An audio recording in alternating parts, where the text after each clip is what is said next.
Hello guys and welcome back to the channel. I'm bringing back a rose here I have talked about a few times this year, and it is a rose I've had a tough time making a decision about, because the fragrance on this thing has absolutely disappointed me.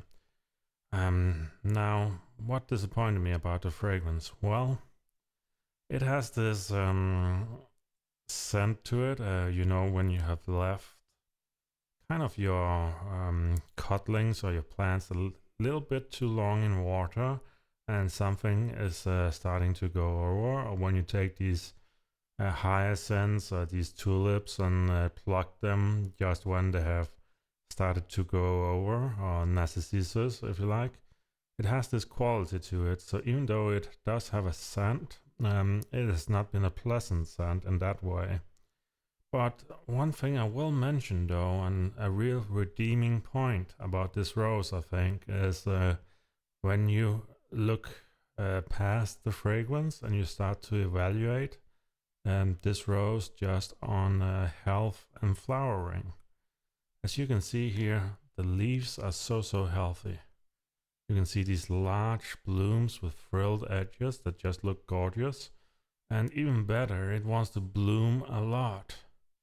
So it kind of reminds me of another Delbart rose I reviewed, the Witchy rose. Witchy was also one of those that kind of disappointed me a little bit on fragrance, but that really won me over because of health and flowering. And this rose is starting to do the same. The reason I kept Alexandra David Neel in the garden was because I had placed it like 6 meters away from one of my favorites, Chateau de Chaunier. And as the months progressed, I kept saying to myself that the leaves and the growth habit of Alexander David Neel reminds me so much of Chateau de Chaunier. And with that very narrow, upright, bushy growth to it. And I also think, like in the fragrance, this is just the fragrance of Chateau de Chaunier gone a little bit wrong, because Chateau de Chaunier has the most amazing spring flower scent. Lily of the Valley, Freesia, such a wonderful scent, one of my favorites in my whole fragrant rose collection. I really wouldn't want to be without that. But this one is kind of like if you took that scent, left it in a ways to decay, I guess, or to overripe. And yeah, that's why I don't like the scent on this one, but I like the scent a whole lot on Chateau de Chaunier. But really, this one likes to bloom a lot like Chateau de Chaunier. It has perfect leaf health. And it is just turning into such a narrow, bushy rose, kind of like Chateau de Chaunier. So I'm 7 minds about this one, because the good sides of this, it does have some positive points. Like, for example, the blooms are much bigger than Chateau de Chaunier. So it does have that going for it.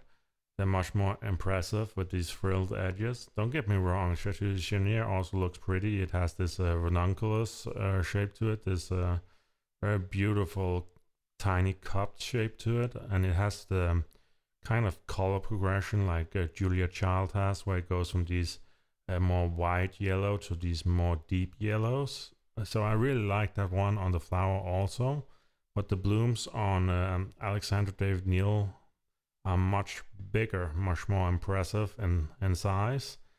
So in all honesty, even though I wouldn't grow this one for fragrance, I'm starting to feel like that the flowering and the growth habit and just the leaf health. Look at that leaf health. The whole bush was just perfect leaf health, and we're late in the season right now, and still perfect leaf health all the way around. And still flowering, a lot of flower on it, like 9 to 10 flower buds already again. And I think in the first year here, it has given me like 30 flowers. So maybe I've been a bit too hard on this plant for not giving a wonderful, powerful fragrance like the websites and the retailers and a lot of other people are selling this rose on, because I think this rose, if you just sold it for being a very healthy plant that likes to bloom, that has very impressive flowers and also very pretty flowers, I honestly think it would impress people just on that. No need to sell it on fragrance. And it's kind of like Vichy. Vichy was also sold on fragrance, but what really ended up impressing me was the health of the leaves, how much it bloomed. And so, even though those two were failures in my garden on fragrance, I think I'll keep them anyway.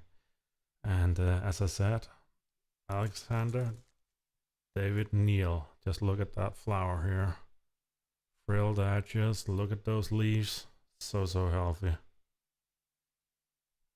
So yeah, not one to get for fragrance, but I'm starting to enjoy it nonetheless. It is slowly starting to win me over, I guess you could say. So yeah, take care out there, guys.